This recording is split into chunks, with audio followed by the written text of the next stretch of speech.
Bienvenue dans les Clés du Sens, une chronique consacrée à la sémiologie, la science des symboles. Je suis Léa, et ensemble nous allons explorer un territoire fascinant, celui des signes et des symboles qui nous entourent au quotidien.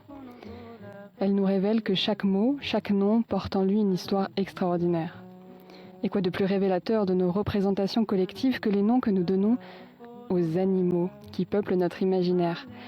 Cette année, je vous propose de plonger dans l'univers captivant de la symbolique animale à travers les noms de mammifères, en nous appuyant sur un ouvrage remarquable d'Henriette Walter et de Pierre Avenas, l'étonnante histoire des noms de mammifères.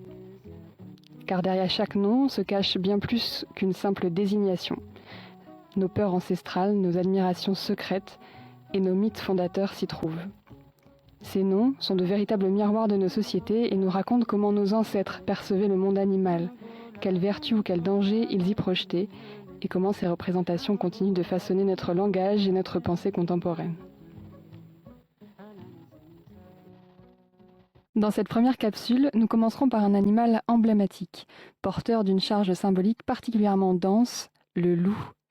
Créature ambivalente s'il en est, le loup cristallise depuis des millénaires nos rapports complexes avec la nature sauvage. Et oui, entre fascination et terreur, respect et rejet, il faut bien dire que son nom traverse les langues et les époques, et qu'il laisse partout des traces profondes dans notre patrimoine linguistique et culturel.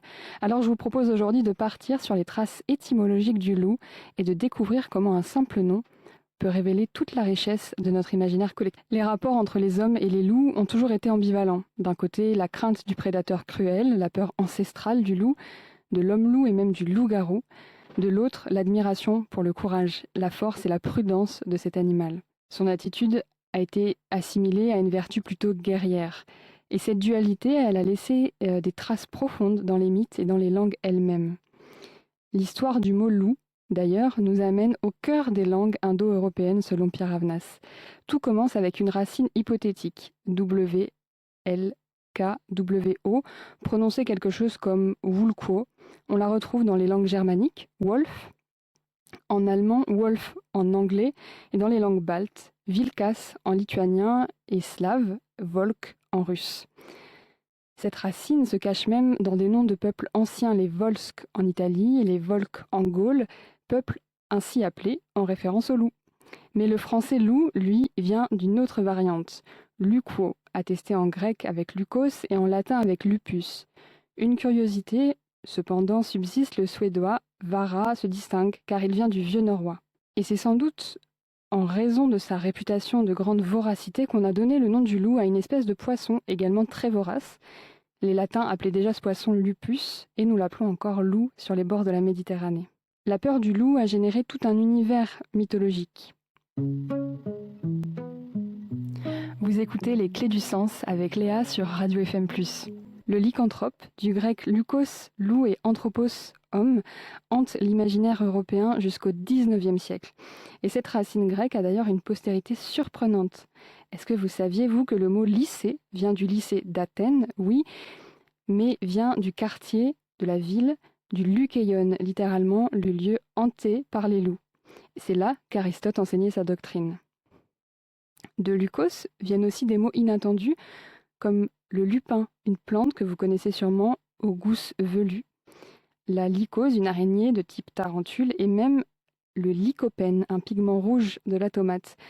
Ben oui, parce qu'on croyait autrefois cette plante toxique, d'où l'évocation du caractère maléfique du loup. L'influence du loup sur notre culture dépasse largement la zoologie. D'ailleurs, saviez-vous que les Mohicans doivent leur nom à l'algonquin Maigan, qui signifie loup? Que harceler vient du latin hirpus, lui-même emprunté au sabin pour dire loup, via le mot hers. Même les scouts perpétuent inconsciemment cette symbolique. Un dernier mystère. En latin, lupa désignait d'abord une prostituée. Ce n'est qu'ensuite que le mot a pris le sens de femelle du loup.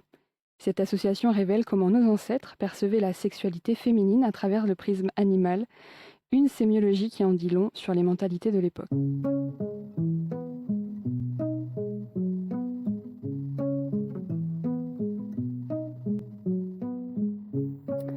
Ainsi, un seul mot nous raconte des millénaires d'histoire humaine. nos peurs, nos fascinations, nos projections.